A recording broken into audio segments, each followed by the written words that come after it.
सर्वे भवन्तु सुखिनः, सर्वे सन्तु निरामया, सर्वे भद्राणि पश्यन्तु मां कश्चित् दुःखभाग् भवेत्। तो आइए इन्हीं भावों को हृदय में धारण करते हुए चलते हैं देवताओं की दिव्य भूमि हिमाचल प्रदेश में। हिमाचल प्रदेश जहाँ कण कण में भगवान शंकर विराजमान है, जहाँ पर भगवती शंकर प्रिया माता पार्वती जी की माता सती जी की खूब लीलाएं हैं, और जहाँ जहाँ जगदम्बा को प्रकट किया है वहाँ गौ माता ने प्रकट किया है, और जहाँ जहाँ गौ माता के प्रभाव से माँ का प्राकट्य हुआ है वहाँ पर सभी लोग सुखपूर्वक देवी कृपा का फल भी पा रहे हैं। करीब सज्जनों 1300 साल पहले की एक घटना है, 1300 साल पुरानी एक घटना है, संवत 700 की। उस समय वैसे कन्याओं का बड़ा महत्व था भारत में, कन्याओं की बड़ी इज्जत होती थी, कन्याओं को देवी स्वरूप माना जाता था, घर में भी कन्याओं का मान सम्मान था, और कन्या भ्रूण हत्या उस समय संवत 700 के आसपास भारत में बिल्कुल नहीं हुआ करती थी। बेटी का बहुत मान था देश में, बेटी का बहुत सम्मान था देश में। बेटी खुद जगदम्बा का ही रूप है सज्जनों, स्वयं माता जी का रूप है। आज नवरात्रि की अष्टमी है, गुप्त नवरात्रि की आज अष्टमी तिथि है, और आज के दिन तो बेटियों का विशेष सम्मान करने का दिन भी है। वैसे तो बेटियों का सम्मान 365 दिन होना चाहिए, लेकिन आज के दिन तो बेटियों के लिए विशेष रूप से नवीन वस्त्र, उनके लिए खाने पीने की विशेष वस्तु, और बेटी को ये पूछना चाहिए कि बता बेटा आज तेरी क्या इच्छा है, उनकी इच्छा पूरा करने का आज बड़ा शुभ दिन है, ऐसा करना चाहिए।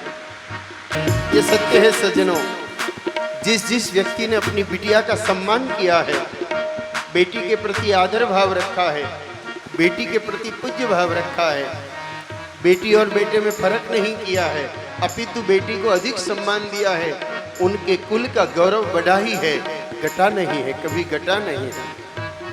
बेटी की चिंता बेटे से अधिक करनी चाहिए। बेटे के 2 ड्रेस ला रहे हो तो बेटी के लिए 3 लाओ। बेटे को कई जगह देखा है सर्दियों में बादाम का हलवा खिलाते हैं और बेटी के लिए सूजी का हलवा भी नहीं, तो फिर तो कैसे काम चलेगा भाई। बेटी को बेटे से भी ज्यादा अच्छा रखना चाहिए।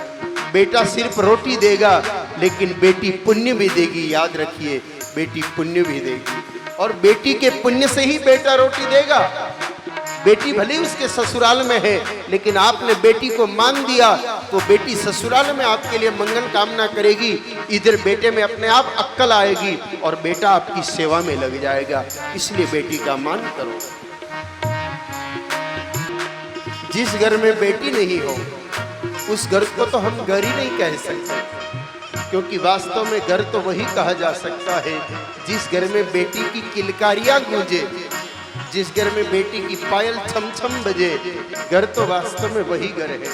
सद्भावना, प्रसन्नता तथा धन संपत्ति से आदि भरपूर और आनंद युक्त वही घर चमकता है जिस घर में संसार की सृष्टि की रचना करने वाली भगवती खुद बेटी के अंश रूप में आती है, बेटी के अंश रूप में आती है। स्कंद पुराण के कुमारी का खंड के 23वें अध्याय के 47वें श्लोक में कहा है, 10 पुत्र समा कन्या, 10 पुत्रान प्रवर्धयनम्, यत्फलं लभते मत्सल्लभ्यं कन्यैकया। एक अकेली ही बेटी 10 बेटों के समान होती है। 10 पुत्रों के लालन पालन से जो फल माता पिता को मिलता है वह तो केवल एक कन्या के लालन पालन से ही माता पिता को प्राप्त हो जाता है। इसलिए बेटी का सम्मान करिए, बेटी का सम्मान करिए। अगर हम स्कंद पुराण के कुमारी का खंड को माने तो फिर बात यह है मेरे भाई बहनों कि एक बेटी की सेवा बेटे की सेवा से भी 10 गुना ज्यादा करनी चाहिए, 10 गुना ज्यादा करनी चाहिए।